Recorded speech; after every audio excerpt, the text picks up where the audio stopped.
अस्सलाम वालेकुम dear student. आज की न्यू लेक्चर में मैं आपको बताऊंगा how we can improve English for CSS exam. CSS exam के लिए मेन टास्क ये होता है कि आपकी अगर इंग्लिश अच्छी हो तो आपके लिए सीएसएस बिल्कुल इजी हो जाएगा, क्योंकि ज़्यादातर जो लोग होते हैं वो इंग्लिश पर पूरा मुकम्मल अबूर हासिल नहीं कर पाते। इंग्लिश के ग्रामर के असूल होते हैं, रूल होते हैं, उनको प्रिपेयर नहीं कर पाते। तो इंग्लिश स्पीक नहीं कर सकते, राइट नहीं कर सकते, उसके बाद रीड नहीं कर सकते, यानी कि काफ़ी ज़्यादा गलतियाँ वगैरह करते रहते हैं। तो इंशाल्लाह आज मैं आपको बताऊंगा कि इंग्लिश को कैसे हम अपने सीएसएस के एग्ज़ाम के लिए प्रिपेयर कर सकते हैं। तो जी, 6 most important tips for improving English. ये 6 मैं आपको ऐसी टिप्स दूंगा इंग्लिश के बारे में जो आपकी इंग्लिश को बहुत बेहतर बनाएगी। तो चलते हैं कि कौन सी 6 टिप्स हैं।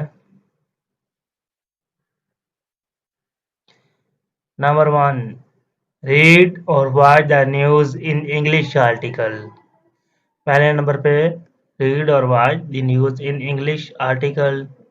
सेकंड नंबर पे write a journal everyday in English. ये मैं अभी आपको हेडिंग बता रहा हूँ और तफसील अभी आपको बाद में बताऊंगा। पहले आप ये 6 टिप देख लें कि कौन सी 6 टिप्स हैं। रीड और watch the news in English article, write a journal every day in English, speak in English with someone, listen to music in English and learn the lyrics, watch English movies and web series, watch children cartoon। जी, ये सिर्फ tips हैं जो कि हम daily routine पे सुनते भी हैं, देखते भी हैं, पढ़ते भी हैं। मतलब इंग्लिश आर्टिकल हम नहीं पढ़ते, इंग्लिश तो कोई और अखबार है वो आर्टिकल पढ़ लेते हैं। तो आपने चेंजिंग सिर्फ यही करनी है, अब इस आपको अपने इंग्लिश में पढ़ना है। जी, रीड और watch the news in English article. मैंने आपको लेक्चर में भी बताया था कि आपने इंग्लिश में आर्टिकल करने हैं और इसके लिए आपको मैंने डॉन न्यूज़ पाकिस्तान का बताया था। लेकिन डॉन न्यूज़ के अपने आर्टिकल जो होते हैं वो लाजमी रीड करने हैं। उससे एक तो फ़ायदा ये होगा कि आपको जो मुश्किल अल्फाज हैं उसके मानी मिल जाएंगे और उससे आगे वो वोकेबलरी होगी वो भी अच्छी हो जाएगी। तो जी, यू मे ऑलरेडी वॉच और read the news on a daily base. आपने डेली बेस पर न्यूज़ को रीड करना है और उनको सुनना है। Now try down it in English, BBC, CNN और गूगल न्यूज़। तो बीबीसी है ये ब्रिटिश चैनल है, और जो सीएनएन है ये चाइना का, और गूगल न्यूज़ आपको पता है कि गूगल पर आप न्यूज़ को सर्च कर सकते हैं। You will continue your good habit of staying informed on what's happening in the world and improve your English reading and or listening at the same time। तो वो बता रहा है कि वो आपको एक तो करंट अफेयर के बारे में भी पता चल जाएगा कि वर्ल्ड करंट अफेयर क्या है, पाकिस्तान के अफेयर क्या है और करंट अफेयर क्या है। और उसका आप अगर इसको इंग्लिश में सुनेंगे तो आपकी सुनने वाली जो लिसनिंग क्वालिटी होगी वो भी अच्छी हो जाएगी। और आप अगर उसको साथ साथ रीड भी करते हैं तो उससे आपकी जो रीडिंग स्किल होगी वो भी बेहतर होती जाएगी। तो मैंने लेक्चर में भी बताया कि बीबीसी न्यूज़ का चैनल आप लाजमी विजिट करें। और एक और अभी बता रहा हूँ सीएनएन, ये मेरे ख्याल में चाइना का, ये भी आपके लिए अच्छा रहेगा। तो सेकंड नंबर पर चलते हैं। Write a journal everyday in English. जी, आपने एक पैराग्राफ लिखना, मतलब पैराग्राफ समझ लें, आपने इंग्लिश में राइट करना। अगर आपने कोई इंग्लिश में न्यूज़ पढ़ी है, इंग्लिश में अगर आपने आर्टिकल पढ़ा है, डॉन न्यूज़ से पढ़ा है, या जियोर न्यूज़, बीबीसी न्यूज़ से पढ़ा है, या गूगल न्यूज़ से आपने सर्च किया है आर्टिकल, तो आप खुद उसको बाकायदा तौर पर पढ़ेंगे कि ये इसमें क्या लिखा हुआ है और मुश्किल अल्फाज कौन से होंगे। जो मुश्किल अल्फाज होंगे मैंने पहले भी बताया, आपने उसको अंडरलाइन कर लेना है और गूगल ट्रांसलेट के ज़रिए उसको आपने कर लेना कि उसके मायने क्या हो गया। उसको आपने एक लहजा नोटबुक बना लें, उसके अंदर लिख लें। प्रैक्टिस राइटिंग एवरीडे, आपने डेली बेस पे प्रैक्टिस करनी है।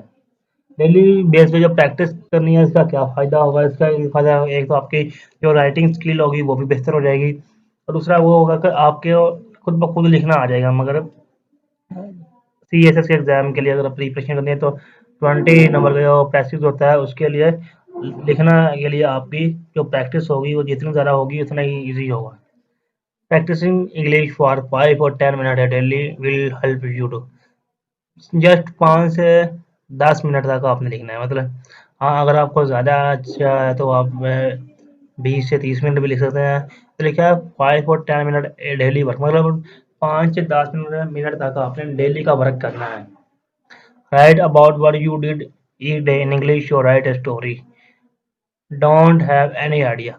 अगर आपने कोई भी स्टोरी लिखनी है उसके बारे में आपको कोई आइडिया नहीं है, आप उसके बारे में लिखने की कोशिश करेंगे तो वो खुद ब खुद आपको शुरू हो जाए। मतलब कोई भी रैंडमली आपको कोई स्टोरी लिखनी पड़ी है, मतलब किसी के बारे में।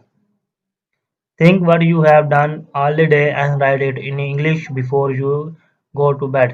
वो कह रहा है कि अगर आपने इंग्लिश में उसको आप अगर आपने इंग्लिश में उसको लिख लिया है फिर आप उसकी चेकिंग करेंगे। और ये आपने कब करना है, ये आप दिन में भी कर सकते हैं। Write in English before you go to bed, मतलब रात सोने से पहले, अगर आप बेड जाने से पहले आप लिख लें, जहाँ दिन में लिख लें। हाँ, लिखने के बाद आपने उसको लाज़मी चेक करना है कि इसमें ग्रामेटिकली गलती कौन-सी है, उसमें स्पेलिंग की गलती कौन-सी है और इसमें क्या वो ग्रामर के रूल के मुताबिक लिखा हुआ है या वर्ड मीनिंग को डिफ़िकल्ट लग रहे हैं तो वो भी आपने अंडरलाइन कर लेने हैं। Number 3, speak in English with someone. जी, स्पीक इन इंग्लिश समवन।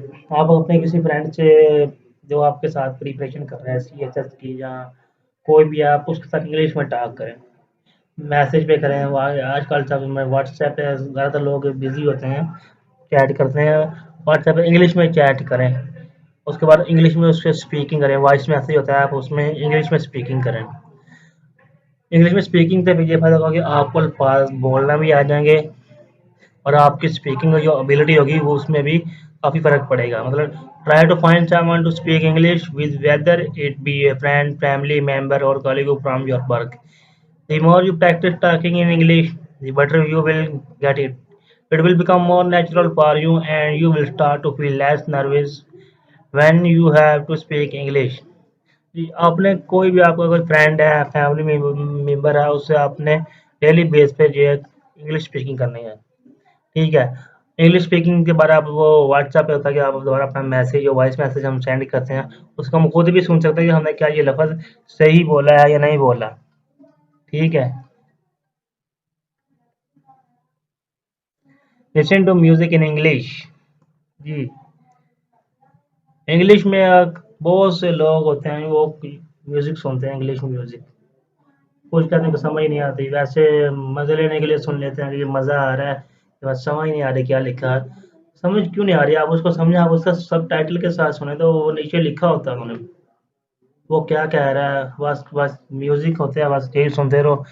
कोई समझ नहीं आ रही उसकी, आपने उसको समझ के सुनना है इंग्लिश म्यूजिक को। मतलब आज यूट्यूब पर जाते हैं तो आप कोई भी इंग्लिश सॉन्ग लगा लें, आप सॉन्ग लगाएंगे उसके साथ सब टाइटल भी लिखा होगा, वो आपको उसको लाजमी आपने देखना है कि ये क्या कह रहे हैं। Listening to music in English is great, but you struggle to understand all of the word that they are singing. वो बता रहे कि अगर जो वो सिंगिंग कर रहा है, जो सिंगर है वो क्या सिंगिंग कर रहा है, उसकी समझ आ रही है आपको, वो क्या बोल रहा है, कैसे बोल रहा है, उसका सबटाइटल आपने ये लाजमी देना। Struggle no longer, you can find the lyrics of many songs on the two websites, A to Z Lyrics Universe and lyrics.com, or you could search for the lyrics on the Google, your preferred search browser। ये दो website लिखी हुई हैं, इधर से आपको English के music के जो मिल जाएंगे, ए टू जी और lyrics.com। इससे आप इजीली आपने सिर्फ सुनना नहीं है, समझना भी है वो क्या कह रहा है और कौन कौन से अल्फाज यूज कर रहा है। ठीक हो गया। Watch English movies and web series. जी, हमारा जो ज़्यादातर स्टूडेंट होते हैं, खास स्पेशली लड़के होते हैं, वो जो अपने रात को काफ़ी ज़्यादा फ्री होते हैं, मतलब वो रात को यही web series Indian web series देखते हैं या कोई और फिल्म वगैरह देखते हैं जो नहीं आती है। तो उनके लिए रिक्वेस्ट होगी कि अगर आप इंग्लिश मूवीज़ देखें, ठीक है, इंग्लिश मूवीज़ होती है और वेब सीरीज़ होती है, अगर आपको इंग्लिश में सुने और उसके साथ सबटाइटल भी देखें या कोई कोई भी इंग्लिश मूवीज़ या web series, Turkish web series या कोई और वेब सीरीज़, उसको सबटाइटल के साथ है ना, सबटाइटल आपका इंग्लिश में ही होता है, तो उससे आपको लर्निंग में ज़्यादा फ़ायदा होगा। क्योंकि डायरेक्ट सबटाइटल लिखा होता है सबके सामने, तो उसके लिए आपको सबसे बेस्ट होगा। Watching English movies is a great activity for learning English. You will hear simple English and be able to see illustration or any. You will hear simple English and be able to see illustration or animation of what they are talking about at the same time. होता है कि वहाँ पर आप अपनी simple English को सुन सकते हैं, देख सकते हैं और एनिमेशन में भी आप देख सकते हैं कि वो कैसे बातें कर रहे हैं एक दूसरे के साथ. Movies are often repetitive, so you may hear something more than once to help you improve your listening comprehension. जी, इससे आपकी एक तो लिसनिंग वाली जो क्वालिटी है वो बेहतर हो जाएगी और दूसरा जब आप सब टाइटल के साथ सुनेंगे तो जो नीचे आपकी वो एक पट्टी से चलती है सब टाइटल की, उससे आपकी जो रीडिंग होगी वो भी आपकी अच्छी हो जाएगी. ठीक हो गया. और वाच चिल्ड्रन कार्टून, ये कुछ ही इंग्लिश के कार्टून होते हैं, मतलब पाकिस्तान में तो ज़्यादातर इंडिया में चलते हैं, जैसे मोटू पतलू, उसमें तो जो हिंदी के हैं और आप जो है वो आप इंग्लिश के सुने, मतलब हॉलीवुड के जो ज़्यादातर कार्टून होते हैं आप उस पर डिपेंड करें या उसका सब टाइटल साल लगा लें. जैसे इंग्लिश वेब सीरीज सुन रहे हैं ये ज़रूरी नहीं है कार्टून देखें. अगर वैसे बता दूँ कार्टून में वो वादे कर सकें जो सिंपल इंग्लिश होती है जो हम शुरू से पढ़ते आ रहे हैं 5वीं क्लास से, वो होती है. ये वो वेब सीरीज में होती है, इंग्लिश मूवीज में होती हैं, जो हम 11 से लेके 16 तक पढ़ते हैं, वो वाली जो इंग्लिश होती है वो वेब सीरीज और इंग्लिश में होती है. जो कार्टून में होती है वो आपकी सिंपल इंग्लिश होती है. ठीक है जी. अगर कि इसके अलावा किसी और को कोई क्वेश्चन हो इंग्लिश के बारे में, सर हम कैसे इम्प्रूव कर सकते हैं, हम डेली बेस पे क्या रूटीन बनाएं, कब टाइम निकालें इसके लिए, तो उसके लिए आप मुझे कमेंट सेक्शन पे कमेंट कर सकते हैं. तो इंशाल्लाह मैं आपके हर क्वेश्चन का आंसर दूंगा. तो नेक्स्ट लेक्चर के लिए, तब तक के लिए अल्लाह हाफिज़.